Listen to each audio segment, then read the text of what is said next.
வணக்கம். இன்றைய பதிவில் நாம் பார்க்க போவது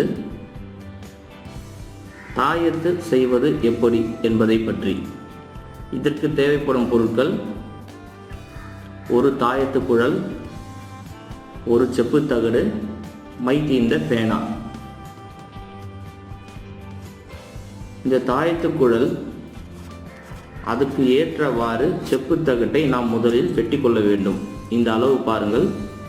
இந்த அளவு பார்த்து இந்த தாயத்திற்குள் போகும் அளவிற்கு செப்பு தகட்டை நாம் வெட்டி கொள்ள வேண்டும்.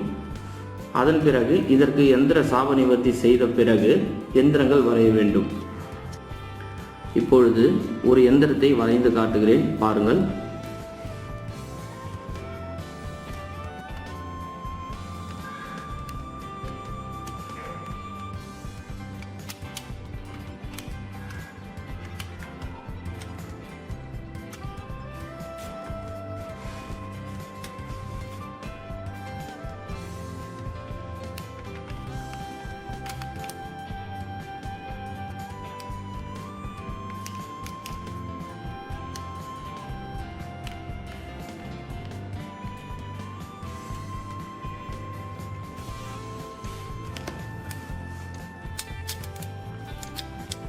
இப்பொழுது இதில் சடாப்சர சக்கரம் வரைந்துள்ளேன்.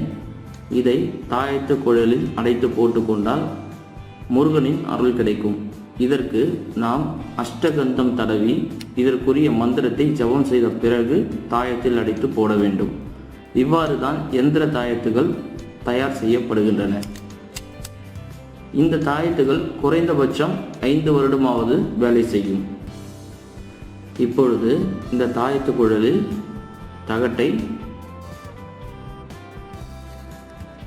நாம் போட்டு இதை மூடி பயன்படுத்தி கொள்ளலாம். இந்த தாயத்து குறைந்தபட்சம் ஒரு 5 வருடமாவது உங்களுக்கு வேலை செய்யும். இவ்வாறு தான் எந்திர தாயத்துகள் தயார் பண்ணப்படுகின்றன. இவ்வாறு தான் எந்திர தாயத்துகள் தயார் செய்யப்படுகின்றன. மாணவர்களின் வேண்டுகோளுக்கிணங்க இந்த பதிவு கொடுக்கப்பட்டுள்ளது. நன்றி.